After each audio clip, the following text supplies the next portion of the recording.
Okay, great. I'm going to take some comments here on Facebook because I've been given these comments and starting again. One, Tashaba saying that what are the various methods of sourcing funding, yes, particularly for property development, start off with no previous financial record. They say the NEF is broke while IDC no longer funds the property market. Banks require financial records from a startup. Again, they require financial records, but yes, you're a startup. yes. You're going into, how are you even supposed to win this? I think with respect that the person who's posted that comment doesn't understand, and I'll make the statement again. Yeah. If you want to own a chicken farm, you first start by selling eggs.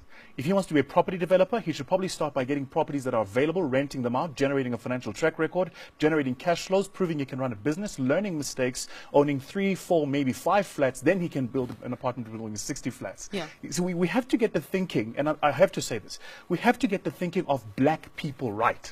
We have to get this right, guys. Well, F&B wasn't built overnight. Neither was ABSA.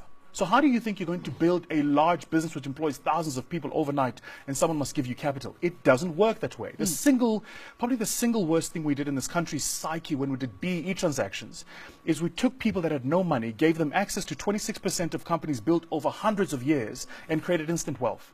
So now everybody wants instant wealth because nobody understands the practical tools of actually 100%. Building those organizations. You come into my business, I can tell you every single moving part because I built it.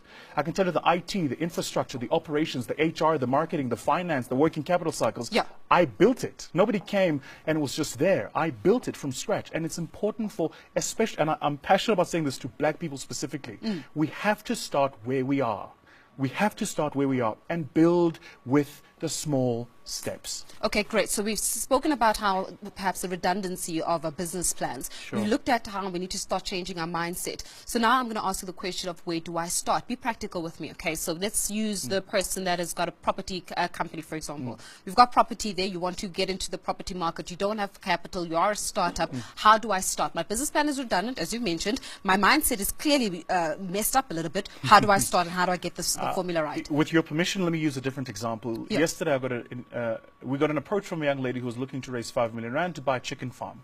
And the chicken farm she wants to buy is run and owned by white people who want to leave for whatever reason. And she's saying, I want to buy the chicken farm. So I went back to her and I said, what proof have you got of the financial track record of that business? 1, 2, and have you ever run a farm of any type? The answer was no. So this is what I said to her. I said to her, I will give you 50,000 rand to go and buy eggs at a Pick and Pay. Just go to Pick and Pay and buy some eggs. Take those eggs and find people standing in street corners and sell those eggs at a batch of half a dozen each. That's 6 each. So at a batch of half a dozen each, you can probably take that 50,000, turn it into 75. Yeah. You will do this cycle iteratively until you move it from 50,000 rand to 500,000. Once you've proven to me you can retail eggs, then I might think about getting you into a supply relationship with somebody who creates the eggs so you can buy at a lower cost and keep retailing. Let's start you first on the front end. Once you've gotten to 1, maybe 2 million retailing eggs, knowing who the customers are that buy the eggs, then I might think about buying you a chicken farm, because by the time you have the chickens and they give you the eggs, you now understand how the entire cycle works. But I'm not going to give you 3 million rand to buy a farm and buildings and put eggs in it and chickens and then sit and wait for some miracle to happen. And then what about people that are watching the show right now and thinking, no, but why are you not doing this? It's all about radical economic transformation. What's your stance on that? Radical economic... What? Radical I feel like I just started you on something. Radical economic transformation starts in the mind. Why do you think there is no country in the world where Jewish people are poor? You think that's by mistake? Just think about that logically. Why do you think even in our own communities, Indians specifically, Asian Indians who are Muslim, are phenomenal business people? You think that's by mistake? No, it's because the grandfather started with a dry cleaner. When the grandfather passed, he left the dry cleaner to the father, who created a fast food and the dry cleaner. The father leaves the fast food and the dry cleaner with the son, who then creates a hardware store. By the time you go to the township, they've got the entire block and they run it. We have to start as black people by understanding you're not going to get a Range Rover tomorrow. Yeah. Start where you are, do what you have to do so you can do what you want to do. And let's celebrate each other's success. And I mean real successes, not the stuff that comes out of the paper, so-and-so's bought this car, so-and-so's at this event. No.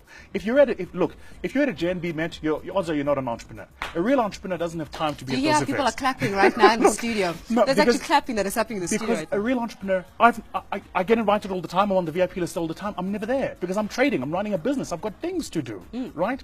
It's important for entrepreneurs to to understand entrepreneurship is a difficult thing. You're in the dark engine room building the engine to this car for the first 10 years of your business. But once it's done, it's going to be a phenomenal ride to the end.